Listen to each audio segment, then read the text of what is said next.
Hi hello friends, கூடிய சீக்கிரமே நம்ம கையிலுக்கு பார்த்திங்கன்னா உண்மை தெரிய போது நம்ம ஷாலினி சொல்ல போகிறாங்க. அதுக்கான முழு முயற்சியோடு தைரியத்தோடையும் தன்னம்பிக்கையோடையும் நம்ம ஷாலினி பார்த்திங்கன்னா காத்துக்கிட்டு இருக்காங்க. இப்போது அதுக்கு முன்னாடியே நம்ம கையிலுக்கு மட்டும் பார்த்திங்கன்னா இந்த விஷயம் தெரிஞ்சிச்சுன்னா கண்டிப்பாக நம்ம ஆனந்தியோடைய கண்ணம் செவ்வக்கிற அளவுக்கு பார்த்திங்கன்னா ஒரு அரை வெட்ட போகிறாங்க. ஏன்னா அப்போ தான் அவங்களுடைய ஆத்திரம், அவங்களுடைய கோபம், அவங்களுடைய கஷ்டம் நஷ்டம் எல்லாமே நம்ம ஆனந்திக்கு புரிய வரப்போகுது. அது வரைக்கும் பார்த்திங்கன்னா சின்ன புலத்தனமாக தான் விளையாடிக்கிட்டு இருக்குவாங்க. ஏன்னா நம்ம ஆனந்தி பார்த்திங்கன்னா இவ்வளோ நாளாக அப்படி தான் இருந்தாங்க. இப்போவும் அதே போல் இருக்கிறது தாங்க இதில் மிகப்பெரிய வருத்தப்படக்கூடிய விஷயமா இருக்குது. எதனால் அப்படின்னா எல்லாத்தையும் தாண்டி அக்கா எந்த அளவுக்கு கஷ்டப்பட்டு இந்த கல்யாணத்தை ஏற்பாடு பண்ணிக்கிட்டு இருக்காங்க. கடைசி நேரத்தில் நம்ம இப்படி ஒரு வார்த்தையை சொல்லும்போது அவங்களால தாங்கிக்க முடியுமா அப்படின்ற மாதிரி நம்ம கையிலுடைய மனசு எந்த அளவுக்கு வலிக்கும் அப்படின்னு எல்லாருமே உணர முடியுது. ஆனால் கூடிய சீக்கிரமே நம்ம ஆனந்தியும் உணர போகிறாங்க. ஸ்டார்டிங்லேயே பார்த்திங்கன்னா அமர்க்களம் தான். ஏன்னா முதல்ல பார்த்திங்கன்னா எழிலுடைய அம்மாவுக்கு போயிட்டு பத்திரிக்கை கொடுக்கணும், சங்கரி சம்மந்திக்கு தான் கொடுக்கணும். ஏன்னா ஃபஸ்ட்டு மூத்த மகளுடைய மாமியார் அது அவங்க தப்பு பண்ணவங்க, அவங்க சரியில்லை அப்படின்னு சொன்னால் அப்படியே எப்படி விட்டுற முடியும்? ஒரு நாளைக்கு இல்லை ஒரு நாளைக்கு எழில் மாப்பிள்ளை கேட்டால் நம்ம எல்லாம் எங்கே போய் மூஞ்ச வச்சுக்கிறது அப்படின்னு சொல்லிட்டு நம்ம காமாட்சி அம்மா பார்த்திங்கன்னா எப்படி முறையோ அப்படி செய்யலாம் அப்படின்ற மாதிரி சொல்கிறாங்க. அவங்க என்ன அசிங்கப்படுத்தினாலும் சரி, அவமானப்படுத்தினாலும் சரி, அதையெல்லாம் யாருமே காதலே வாங்கி கூடாது. நம்ம செய்கிறத நம்ம செஞ்சு தான் ஆகணும், நம்மளுடைய கடமை இது அப்படின்னு சொல்லிவிட்டு காமாட்சி அம்மா பார்த்திங்கன்னா எல்லாரையும் கூட்டிகிட்டு பத்திரிக்கை வைக்கிறதுக்காக போகிறாங்க.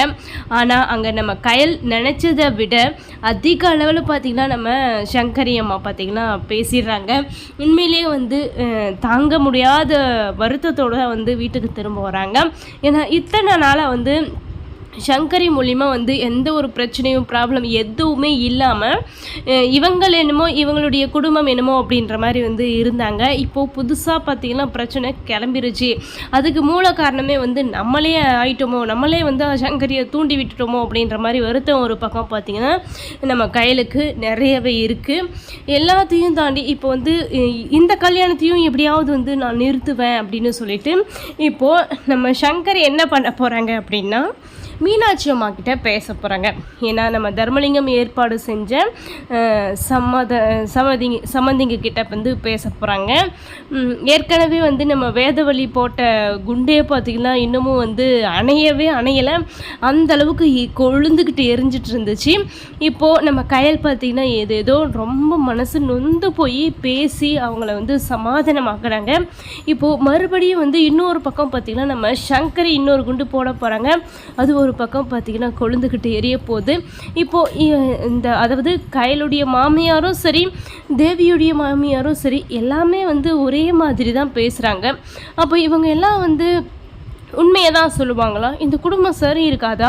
எல்லாமே இந்த குடும்பத்தில் இருக்கிறவங்க அத்தனை பேருமே பணக்காசுக்கு தான் ஆசைப்படுவாங்களா அப்படின்ற மாதிரி மீனாட்சி அம்மாவுக்கு பார்த்திங்கன்னா யோசிக்க ஆரம்பிக்கிறாங்க. எப்படியெல்லாம் மனசை மாற்ற முடியுமோ, எப்படியெல்லாம் இந்த கல்யாணத்தை நிறுத்த முடியுமோ அப்படியெல்லாம் நம்ம சங்கரை இப்போது வேலைத்தனத்தை காமிக்க போகிறாங்க. அதுவும் ஒரு வகையில் சந்தோஷப்படக்கூடிய விஷயந்தான். ஏன்னா நம்ம சங்கரி மூலயமா இந்த கல்யாணம் நின்றுட்டாலும் பரவாயில்ல, ரொம்ப சந்தோஷப்படக்கூடிய விஷயம் இது. ஏன்னா நம்ம கையிலே பார்த்திங்கன்னா இந்த கல்யாணத்தை நிறுத்த தான் போகிறாங்க. கையல் அவங்களே இந்த கல்யாணத்தை நிறுத்தணும், உங்களுக்கு என் தங்கச்சியை கொடுக்க முடியாது அப்படின்ற மாதிரி சொல்கிறது ஒரு முறையாக இருக்காது. ஏன்னா ரொம்பவே மனசுக்கு கஷ்டப்பட்டு பேசி அவங்கள சமாதானமாக்குறாங்க. இப்போ மறுபடியும் ஆனந்தியோடைய மனசுக்குள்ளே வேறு யாரோ இருக்காங்க அப்படின்ற மாதிரி தெரியும் போது எனக்கு ஆனந்தியோடைய சந்தோஷம், ஆசை தான் முக்கியம் அப்படின்ற மாதிரி தான் நம்ம கையல் பற்றிலாம் பேச போகிறாங்க. இப்போது சங்கரி ஒரு பக்கம் வேலைத்தனத்தை ஆரம்பிக்கும் போது நம்ம கையலுக்கு வேலையே இருக்காது. சுலூபமாக பார்த்திங்கன்னா இந்த கல்யாணம் நின்றுடும்.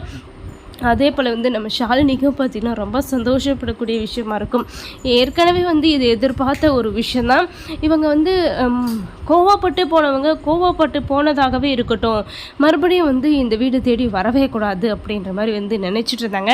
ஆனால் அவங்களுடைய ஆசையெல்லாம் பார்த்திங்கன்னா இப்போ வந்து மண்ணா போயிடுச்சு அப்படின்னு கூட சொல்லலாம். இன்னொரு பக்கம் எல்லா விஷயத்தையும் தாண்டி பரபரப்பாக வந்து கல்யாண ஏற்பாடு நடத்திட்டு இருக்கும்போது நம்ம ஷாலினி பார்த்திங்கன்னா நம்ம பாலுக்கே வந்து ஃபோன் பண்ணி சொல்லிட்டாரு, நான் வந்து ஆனந்தியோடைய சின்னண்ணி பேசுகிறேன், நான் சொல்கிறத கவனமாக கேளுங்க, இந்த கல்யாணம் எப்படியும் வந்து நிற்க போது உங்களை 2 பேரையும் நான் வந்து சேர்த்து வச்சுருவேன். ஏன்னா லவ் பண்ணி பிரியறது எவ்வளோ பெரிய வழி, அது இன்றைக்கி நாளைக்கு போகிற வழி இல்லை, காலம் பூரா போகக்கூடியாத ஒரு மனசில் இருக்கிற வழி. அந்த வழியை வந்து நான் ஏற்படுத்த மாட்டேன். அது உண்மை தெரியல அப்படின்னாலும் பரவாயில்ல, விட்டுட்டு இருப்பேன். இப்போ உண்மை தெரிஞ்ச பிறகு வந்து என்ன மனசார வந்து நான் துரோகம் செய்ய மாட்டேன். எனக்கு தெரிஞ்ச உண்மையை வீட்டில் சொல்லி இந்த கல்யாண ஏற்பாடை நான் சிறப்பாக செய்வேன் அப்படின்னு சொல்லிட்டு நம்ம ஆனந்திக்கு சப்போர்ட்டாக பார்த்திங்கன்னா நம்ம ஷாலினி ஒரு பக்கம் பேசிக்கிட்டு இருக்காங்க. எல்லா விஷயங்களையும் தாண்டி இந்த முடிவு எப்படி தான் கொண்டு போக போகிறாங்க நம்ம கையில் அப்படின்றதாங்க இதில் மிகப்பெரிய வருத்தப்படக்கூடிய விஷயமா இருக்குது. ஏன்னா பேசி சமாதானம் பண்ணி அவங்கள வந்து மறுபடியும் இந்த வீட்டில் வந்து ஆனந்தியை எங்கள் குடும்பத்துக்கு கொடுங்க, எங்கள் குடும்பத்தில் என் பையனுக்கு அவுஷிக்கு கட்டி கொடுங்க அப்படின்ற மாதிரி வந்து மீனாட்சி அம்மாவுடைய மனசு மாறி பேச வச்சதே வந்து நம்ம கையல் தான். இப்போது அப்படி ஒரு சூழ்நிலை இருக்கும்போது உடனடியாக வந்து இந்த கல்யாணத்தில் எங்களுக்கு விருப்பம் இல்லை, ஆனந்திக்கு விருப்பம் இல்லை, ஆனந்தி வந்து இன்னொருத்தரை லவ் பண்ணுறான், நான் வந்து அவனோட தான் சேர்த்து வைக்குவேன், அங்கே தான் நான் கட்டி கொடுக்குவேன் அப்படின்ற மாதிரி சொல்லும்போது நம்ம கையில் சொல்லும்போது மீனாட்சி அம்மாவுடைய மனசு எந்த அளவுக்கு வலிக்கும்னு நினச்சி கூட பார்க்க முடியல. அந்த அளவுக்கு பார்த்திங்கன்னா கஷ்டப்பட போகிறாங்க. இது வந்து எல்லாருக்குமே கஷ்டம். அதாவது நம்ம கையலுக்கு ஒரு பக்கம், இன்னொரு பக்கம் வந்து நம்ம மீனாட்சி அம்மாவுக்கு கட்டிக்க போகிற மாப்பிள்ளைக்கு குடும்பமே பார்த்திங்கன்னா ரணகலமாக இருக்க போகுது. இப்போ மூர்த்தியும் சரி குடும்பத்தில் இருக்கிறவங்க அத்தனை பேரும் சரி பாலுக்கு கட்டி கொடுக்கக்கூடாது அப்படின்ற மாதிரி சொல்லும்போது முக்கியமாக வந்து நம்ம தர்மலிங்கம் சொல்லுவார், இப்போ நம்ம தனம் பார்த்திங்கன்னா என் தம்பிக்கு தான் கொடுக்கணும், என் தம்பி வந்து ரொம்ப நல்ல பையன், அவனுக்கு தான் கொடுக்கணும் அப்படின்னு சொல்லிட்டு நம்ம தனம் ஒரு பக்கம் நிற்க போகிறாங்க. தனத்தோட பேச்சை பார்த்திங்கன்னா கொஞ்சம் கூட மதிக்காத நம்ம மூர்த்தி ரொம்பவே பேச போகிறாங்க.